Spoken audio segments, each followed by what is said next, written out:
বিসমিল্লাহির রহমানির রহিম। আমি মোহাম্মদ ফিরোজ শাহ আলম, প্রভাষক মনোবিজ্ঞান, Nalta Alsania mission residential college, Nalta Sharif, Kaliganj, Satkhira. করোনাকালীন সময়ে যাতে তোমাদের কোনো সমস্যা না হয় ক্লাসে, এই জন্য শিক্ষা মন্ত্রণালয় কর্তৃক অনলাইন ক্লাসের ব্যবস্থা করা হয়েছে। তোমাদের করোনাকালীন সময় যাতে বাসায় বসে তোমাদের সমস্যাগুলো সলভ করতে পারো, সেজন্য ক্লাসের ব্যবস্থা। তো সবাইকে শুভেচ্ছা জানিয়ে শুরু করছি। 3/11/2020, বিষয় মনোবিজ্ঞান, দ্বিতীয় পত্র, দ্বাদশ শ্রেণী, পঞ্চম অধ্যায়। চাপের উৎস, সোর্সেস অফ স্ট্রেস। চাপ কোন কোন উৎস থেকে আসে বা হয়। তো আমাদেরকে আগে জানতে হবে চাপটা কি জিনিস। স্ট্রেস, আমরা কিন্তু সবাই ভালো, সুন্দর এবং সুখে থাকতে চাই, কিন্তু আসলে সব আশা বা চাহিদা আকাঙ্ক্ষা যেটাই হোক সবটা কিন্তু পূরণ হয় না, এটাই স্বাভাবিক। ভালোর পিছনে মন্দ এবং মন্দর পিছনে ভালো, আলোর পিছনে অন্ধকার, অন্ধকারের পিছনে আলো, এটাই কিন্তু স্বাভাবিক। যদি শুধু ভালো, আবার একটা না ভালো কিন্তু ভালো লাগে না, আবার যদি একটু খারাপ আবার ভালো, এরকম হলে কিন্তু মানসিকভাবে প্রশান্তি পাওয়া যায় বা ভালো লাগে। এজন্য চাপ একটি জীবনময় প্রক্রিয়া। আসলে চাপ যতদিন আমরা বেঁচে আছি, একেবারে শুরু থেকে মৃত্যুর আগ পর্যন্ত, চাপ যে মানসিক চাপ, এটা কিন্তু থাকবে, আর থাকাটাই স্বাভাবিক, থাকবে। তো সুন্দরভাবে সফলভাবে আমাদেরকে বাঁচতে হবে, এটাই হলো স্বাভাবিক। তো চাপের তিনটি উৎস। 1 নম্বরে দেখো অসহায়ত্ব বা হতাশা, 2 নম্বরে কর্মভার, এবং 3 নম্বরে হলো দ্বন্দ্ব। অসহায়ত্ব বা হতাশা, ফ্রাস্ট্রেশন যেটা বলা হয়। 1 নম্বরে হলো অসহায়ত্ব বা হতাশা। আমরা আমাদের বলার পথে, চলার পথে কিন্তু অনেক সমস্যায় আমরা ভুগে থাকি, বা কোনো একটা কাজ যখন বাধাগ্রস্ত হয় বা আমরা চাপের ভিতরে পড়ে যাই, তখন কিন্তু আমাদের খুব অসহায় মনে হয়। দেখবা, তোমরা যদি কোথাও গিয়ে কোনো বিপদে পড়ো, সেই মুহূর্তেও বা ওই সময়ের অবস্থান তোমাকে খুব অসহায় মনে হয়, বা তুমি হতাশায় পড়ে যাও যে আমি এই সমস্যা কিভাবে সমাধান করব, বা এই হতাশা থেকে কিভাবে আমি মুক্ত হব। তখন মানুষ যখন বিপদে পড়ে, তখন কিন্তু মানুষ আর এক মানুষের সাহায্য চায় সেই সমস্যা থেকে সমাধানের জন্য। এজন্য হতাশা এক ধরনের আবেগীয় চাপ, যা লক্ষ্য অর্জনের ব্যর্থতার মাধ্যমে সৃষ্টি হয়। আসলে কোনো কাজ যখন স্বাভাবিক অবস্থায় না হয়ে অস্বাভাবিকের দিকে যায়, তখন কিন্তু আমরা অসহায়ত্ব বা হতাশায় ভুগি থাকি আমরা। তারপরে 2 নম্বরে দেখো কর্মভার। এই কর্ম অর্থ হচ্ছে কাজ। এখানে কাজের ভার বলতে যে আমরা কাজটা যখন সঠিকভাবে পালন করতে না পারব, সেটাই হলো আমাদের কর্মের যে বাধাগ্রস্ত, সেটা হলো আমাদের কর্মভার। এই কর্মভার বা দুই ভাগ করা হয়েছে, দৈহিক কর্মভার এবং 2 হচ্ছে মানসিক কর্মভার। এই দৈহিক কর্মভার এটা হলো আমাদের শরীর যখন সুস্থ সবল থাকে, তখন কিন্তু আমাদের রক্তের যখন তেজ থাকে, তখন কিন্তু কারোর সাহায্য লাগে না, নিজে নিজে সবকিছু কিন্তু করা যায়, বা অসম্ভবকে তখন সম্ভব করা যায়। কিন্তু যখন বার্ধক্য বা যখন বয়স হয়ে যায়, তখন কিন্তু আর এগুলো সম্ভব হয় না। এক জায়গা থেকে আরেক জায়গায় হেঁটে যেতে গেলেও কারোর সাহায্য লাগে। এই যে বার্ধক্য আমাদের তোমাদের সবার জীবনে আসবে, এটাই স্বাভাবিক। তো আসলে ওই সময়ে যে কর্মভার, যে বার্ধক্য সময় যে কর্মভারটা, এটা কিন্তু খুব বেদনাদায়ক। খাওয়া দাওয়া, চলাফেরা, ওঠা বসা সবই কিন্তু কষ্টকর হয়ে যায় তখন। কিন্তু তোমাদের এখন বয়স, তোমরা নিজে সাইকেল চলে আসছো কলেজে, বাসায় যাচ্ছ, নিজে নিজে খাচ্ছ, গোসল সবকিছু নিজে। কিন্তু যখন বার্ধক্য চলে আসবে তখন কিন্তু এমন সময় আসে এক জায়গা থেকে এক জায়গায় নিয়ে যেতে গেলে ধরে নিয়ে যেতে হয় বা খাওয়াই দিতে হয়, যে নিজে প্লেট থেকে খাবে সেই মানে তার সামর্থ্য বা শক্তি কিন্তু তার থাকে না। তখন সে কিন্তু পরিবারের যারা ভালো থাকে তাদের সাহায্য চায়। তাহলে এই কর্মভার বার্ধক্যে আসলে যে বার্ধক্যে উপনীত হবে, যে বার্ধক্যে চলে যায়, তাকেও কষ্ট হয় এবং যারা ফ্যামিলিতে থাকে তাদেরও কিন্তু কষ্ট হয়। কিন্তু এটা হচ্ছে ওপরালা প্রদত্ত, এটা স্বাভাবিক। বার্ধক্যে গেলে যারা সুস্থ থাকবে বাসাতে, যারা অসুস্থ তাদেরকে দেখতে হবে, এটাই স্বাভাবিক। তুমি আমি একদিন অসুস্থ হয়ে যাব, আমাদের এরকম তারা দেখবে, আর দেখা উচিত আমাদের সবাইকে। 2 নম্বর হলো মানসিক কর্মভার। এই মানসিক কর্মভার হলো কথাবার্তা, চিন্তা ভাবনা, তাই হলো মানসিক কর্মভার। কারণ তোমার এই বয়সে এখন যে পড়াশোনা মুখস্থ করতেছ, একজন বৃদ্ধ মানুষ বা বয়স্ক মানুষ সে কিন্তু তার স্মৃতির ক্যাপাসিটি বা সে কিন্তু ওইভাবে মুখস্থ করতে পারবে না, তার মনে থাকবে না।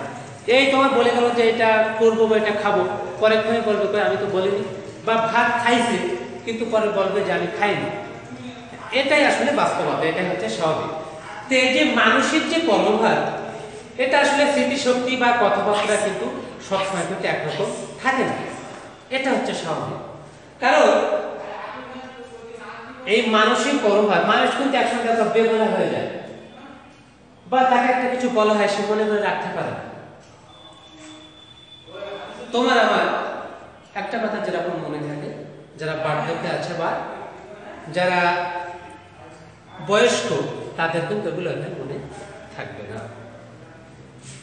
তারপরে 3 নম্বরে দেখো দ্বন্দ্ব।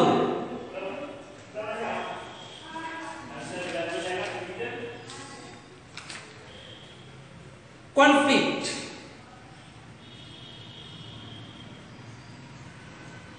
তুমি আমি সবাই আমাদের জীবনে এমন কোনো পরিস্থিতি বা এমন কিছু কাজ আমাদের সামনে এসে যায় যার জন্য আমরা দ্বন্দ্বে ভুগে থাকি। কারণ ভালো মন্দ সুখ দুঃখ নিয়ে কিন্তু আমরা মানুষ। বিশেষ করে মানুষের ভিতরেই ভালো মন্দ বা দ্বন্দ্ব এগুলো পরিচালিত বা তাদের উপরে বর্তায়। এই দ্বন্দ্বকে আবার 4 ভাগে ভাগ করা হয়েছে। দ্বন্দ্বের 4 প্রকার। 1 নম্বরে দেখো আকর্ষণ দ্বন্দ্ব। তার মানে কি, যে আমাদের দুটো জিনিসের প্রতি আমাদের আকর্ষণ বা আমরা আকর্ষিত হই, দুটো জিনিস একই ধরনের ভালো, কিন্তু আমরা আকর্ষণ দ্বন্দ্বে আমরা ভুগে থাকি। এই উদাহরণস্বরূপ মধ্যপ্রাচ্যে ডাক্তার অফার আসছে, আবার কমন ওয়েলথ থেকে সে বৃত্তি পাবে। তাহলে আমরা আকর্ষণ দ্বন্দ্বে ভুগি, যে আমি মধ্যপ্রাচ্যে ডাক্তারি করতে যাব না আমি কমন ওয়েলথের বৃত্তি নেব। এই ক্ষেত্রে আমরা আকর্ষণ দ্বন্দ্বে ভুগি, যে দুটোই ভালো, আমরা কোনটা বেছে নেবো এটা আমাদের একটা আকর্ষণ দ্বন্দ্বে পড়ি। কিন্তু এই আকর্ষণ দ্বন্দ্বের ক্ষেত্রে খুব বেশি অসুবিধা হয় না। মোটামুটি যে 18-20 বা 19-20 আমরা কিন্তু একটা পর্যায়ে আমরা পৌঁছে, যে ওটা হচ্ছে এটা একটু ভালো। তাই হয় আমার মধ্যপ্রাচ্যে ডাক্তারি করতে যেতে হবে, নইলে আমার কমনওয়েলথে বৃত্তি নিতে হবে। তারপরে 2 নম্বরে দেখো আকর্ষণ বিকর্ষণ দ্বন্দ্ব। সেটা আবার কেমন? দুইটা জিনিস, একটা আকর্ষণ একটা বিকর্ষণ। এটা হচ্ছে আকর্ষণ বিকর্ষণ দ্বন্দ্ব। একটা চাকরি হয়েছে আমার, আবার যেতে হবে বান্দরবনে, আবার পাত্রের জন্য ছেলে দেখা হয়েছে, কিন্তু ছেলের আবার বদ অভ্যাস আছে, তখন আমরা কিন্তু দ্বন্দ্বে ভুগি। কারণ আমাকে চাকরি করতে হলে যেতে হবে বান্দরবনে, আবার ছেলে ভালো কিন্তু ছেলের আবার বদ অভ্যাস আছে, বা আবার চাকরি করতে গেলে দূরে যেতে হবে, আবার ওই ছেলের সাথে যদি বিবাহ হয় তাহলে আমার চাকরিতে যোগদান করা হলো না। এক্ষেত্রে আমরা কিন্তু আকর্ষণ বিকর্ষণ দ্বন্দ্বে আমরা ভোগে থাকি। আমাদের ভালোটা পৌঁছাতে বা উপনীত হতে আমাদের একটু কষ্ট হয়ে যায় যে আমরা কোনটা বেছে নেব। তারপরে 3 নম্বরে দেখো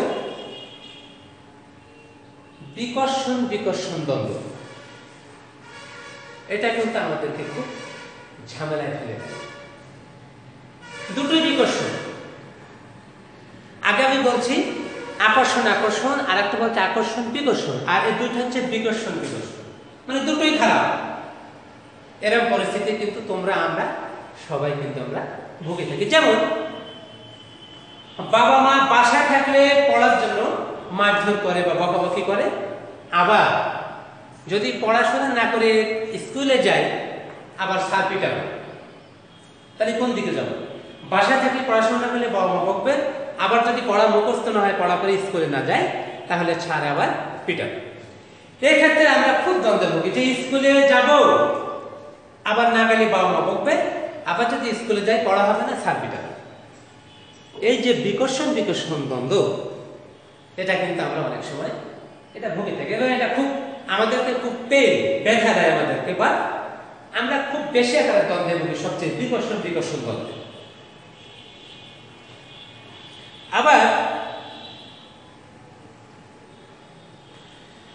দ্বৈত আকর্ষণ বিকর্ষণ দ্বন্দ্ব। 4 নম্বরে হলো দ্বৈত আকর্ষণ বিকর্ষণ দ্বন্দ্ব। এই দ্বৈত আকর্ষণ বিকর্ষণ দ্বন্দ্ব আমাদেরকে খুব ঝামেলা করে। যেমন একটি অবিবাহিত মেয়ের জন্য প্রস্তাব এসেছে, তার একটি চাকরিও ঠিক হলো, চাকরিতে একটি দূরবর্তী শহরে, আবার নতুন শহরে গেলে ভয় লাগতে পারে, আবার বিয়ে করলে স্বামীর সাথে একটি ছোট ঘরে বা ছোট বাসায় থাকতে হবে, বা চাকরিতে যোগদান করা হবে না। এমন অবস্থায় ব্যক্তি কিন্তু দ্বৈত আকর্ষণ বিকর্ষণ দ্বন্দ্বে ভোগে। বিয়ের প্রস্তাব এসেছে বা চাকরি দূরবর্তী শহরে, সেখানে ভয়ের ব্যাপার আছে, আবার ওখানে বিয়ে হলে তার চাকরিতে যোগদান করা হবে না, তাকে আবার ছোট বাসায় থাকতে হবে। এই যে দ্বৈত আকর্ষণ বিকর্ষণ দ্বন্দ্ব, এটাই চাপের উৎসের ভিতরে কিন্তু একটা খুব মারাত্মক বা বড় ধরনের একটা সমস্যা। এজন্য আমাদের সামাজিক জীব, আমরা আমাদের সুবিধা অসুবিধা হবে তো থাকবে, এটাই স্বাভাবিক। ভালো মন্দ দুটোই থাকবে, এর ভিতরে আমাদেরকে বিচক্ষণ করে নিতে হবে বা বিচক্ষণ করে চলতে হবে, যেন আমাদের কোনো সমস্যা না হয়, বা বিভিন্ন রকম চাপমূলক পরিস্থিতি তৈরি হবে বা সৃষ্টি হবে। চাপকে ওভারকাম করে আমাদেরকে সামনের দিকে এগিয়ে যেতে হবে। আমি যদি এই চাপমূলক পরিস্থিতি নিয়ে আমি যদি টেনশন ফিল করি বা আমি হতাশাগ্রস্ত হই, অসহায়ত্ব হই, আমি কিন্তু আমার গন্তব্যে পৌঁছাতে পারবো না। মন্দটাকে ওভারকাম করে ভালোটাকে আঁকড়ে ধরে আমাদেরকে এগিয়ে যেতে হবে। তাহলে দেখা যাবে এক সময় কিন্তু আর সমস্যা থাকবে না, সমস্যার সমাধান হয়ে যাচ্ছে। আর আমি যদি ছোটখাটো বা সামান্য সমস্যা নিয়ে আমি যদি টেনশন করি, তাহলে কিন্তু আমি আমার গন্তব্যে বা আমি সঠিক স্থানে পৌঁছাতে পারব না। এজন্য আমাদেরকে খেয়াল রাখতে হবে যে আমি যেটা বলি অসহায়ত্ব, হতাশা, কর্মভার দ্বন্দ্ব, দৈহিক কর্মভার, মানসিক কর্মভার, আকর্ষণ আকর্ষণ দ্বন্দ্ব, আকর্ষণ বিকর্ষণ, বিকর্ষণ বিকর্ষণ, দ্বৈত আকর্ষণ বিকর্ষণ, আমাদের এগুলো সম্পর্কে জানতে হবে বা বুঝতে হবে। তাহলে আমরা কিন্তু ঠিক গন্তব্যে পৌঁছাতে পারবো। আমরা যদি হতাশা বা আমরা যদি টেনশন বা বেশি চিন্তা করি, আমরা কিন্তু সঠিক জায়গায় পৌঁছাতে পারবো না। এই জন্য আমাদেরকে সব দিক চোখ কান খোলা রেখে বা আমাদেরকে পরিস্থিতি ভালো মন্দ বুঝে আমাদেরকে সিদ্ধান্ত নিতে হবে যে কোনটা ভালো বা কোনটা মন্দ। তাহলে আমাদের কিন্তু এক সময় আর এই সমস্যাগুলো থাকবে না বা হবে না।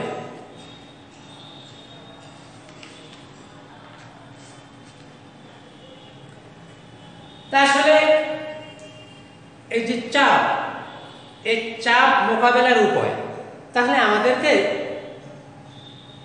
দেখতে হবে বা কোন বা অবলম্বন করলে বা কোন পথ অবলম্বন করলে আমাদের চাপ মোকাবেলা বা আমাদের যে মানসিক চাপগুলো হয় সেগুলোর থেকে আমরা মুক্ত থাকতে পারবো। আমাদেরকে কিন্তু সেদিকে আমাদের খেয়াল রাখতে হবে, তাহলে আমাদের অনেক কোনো সমস্যা হবে না বা আমরা সমস্যা যদি হয়েও থাকে সেটাকে আমরা ওভারকাম করে কিন্তু আমরা ঠিক সঠিক বা সুন্দর জায়গা আমরা গন্তব্যস্থলে পৌঁছাতে পারবো।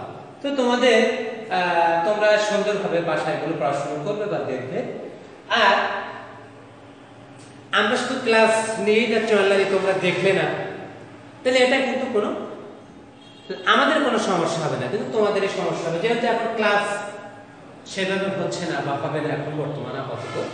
তোমরা যদি সঠিকভাবে ক্লাসগুলো না দেখো তাহলে কিন্তু তোমরা তোমাদের সমস্যাগুলো সলভ করতে পারবে না। তো আসলে শুধু আমরা ক্লাস নিচ্ছি আমাদের মতো নিয়ে নিলাম এটা কিন্তু নয়, তোমাদেরকে এগুলো দেখতে হবে বা এগুলো ফলো করতে হবে যে কোথায় কোন সমস্যা। এই অনলাইন ক্লাসের মাধ্যমে কিন্তু তোমাদের সমস্যাগুলো সমাধান করে নিতে হবে।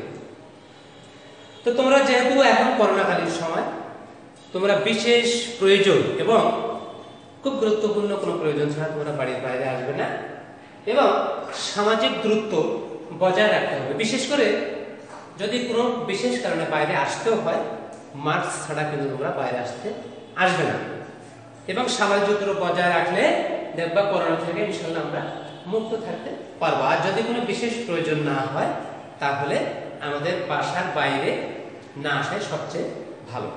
তা ঠিক আছে, তোমাদেরকে সবাইকে ধন্যবাদ জানিয়ে বা শুভেচ্ছা জানিয়ে ক্লাস এখানে শেষ করছি। তোমরা সবাই ভালো থাকো এবং সবাই ভালো থাকবে এবং সবাই সুন্দরভাবে পড়াশোনা করবে। সবাইকে ধন্যবাদ।